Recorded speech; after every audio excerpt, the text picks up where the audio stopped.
Eric and LuAnn of Nashua, Iowa, and planning for their future, built a modular home with Sunrise Housing on their family acreage in the fall of 2013. They were generous enough to share their experience. My name is LuAnn Lockridge, and this is my husband Eric. We have 2 children. They are both out of the house now. They are in college. One just graduated from college, actually. We have been married 23 years this June, and we live in rural Nashua, Iowa. After we went there the first time, their modular homes were a little bit different from the ones that we've seen from other sites. So when you think of a modular home, a lot of times you think of a square box and nothing fancy, just a box. And a lot of time that was true when we went and saw these different houses. When we looked at a few of their houses, it wasn't like that at all. It was actually a home. So I think that impressed both of us. And after we came out of there, we're about an hour away from Nashua to Iowa Falls. We had some good discussion on that, saying, we could see ourselves living in one of their houses.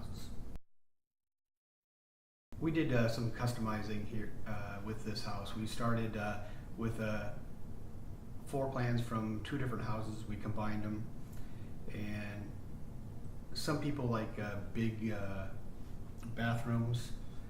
My wife, instead of a big bathroom, wanted a big closet, so we moved some walls for that. Changed our entryway to make it some more room for her closet, and flipped the basement steps from going one way to make it more part of the house. So we did probably about 50% customizing for the different rooms and whatnot. So, and as we talk to other designers where they might say that they're custom, they would show us a design and say, well, you can move this a little bit here or there, but not to the level that we did with Sunrise. I feel really good about the home, and when we started through the process, you think of a modular home. Why would you go modular if maybe a stick built?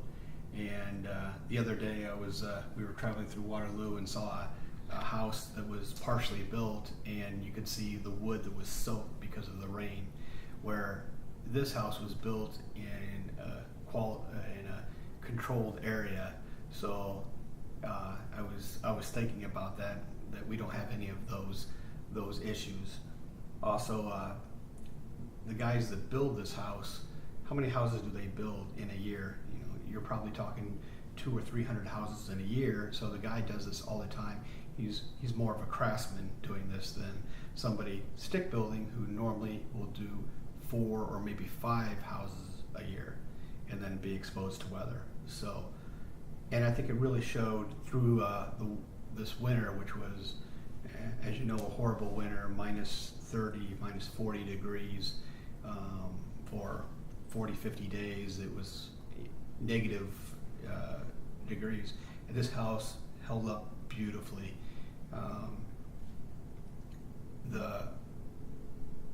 Some bumps in the night as any new house settles, but as the wind was howling, snow was coming down, we felt warm and secure.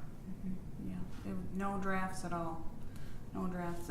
It was very warm, and in our old farmhouse, I'd walk around with layers and blankets, and it'd be so cold. And here, I was just comfortable. So very, very well built house, and very pleased with it. Let's see. The best part of working with Sunrise is they were very personable. Every time I called over to ask a question about anything, they were very nice on the phone, and they had great answers for me. They didn't have to say, "Oh, I'll get back to you." They just knew what the answer was that I needed to know. Yeah. And I'm a very detailed person, and so I wanted to know many, many things about the house before I would be satisfied. So Even as detailed as I wanted to understand how the doors and the cabinets were opening in the kitchen, and it was not a problem. They asked me what I wanted, and they gave me 3D plans of it, and went through every question that I had in detail. So, and as you go through the process, it could have been easily you're asking way too much, but they didn't care a bit. When you get the house, there's always flaws that you have with it. So because it does come from another state, there's cracks or things aren't perfect. And so what Sunrise does, they have a team of people that come through, and before we said we were satisfied with the house, we had a punch list that said, we need this done, this done, this done, and they came through and did it perfectly. And they first went through themselves, and then I would go after them, and any little bitty thing that I said, I really don't know about this, they said, no problem, we'll take care of it. My advice for somebody building their own house is take it slowly, know what you want, write it down. Don't think about today, but think about tomorrow, where you're at with your life. As we looked at this, we were looking for later in life when we have grandchildren and we get older and we were not as mobile. So we wanted to make sure that we had an environment that we could continue to live in.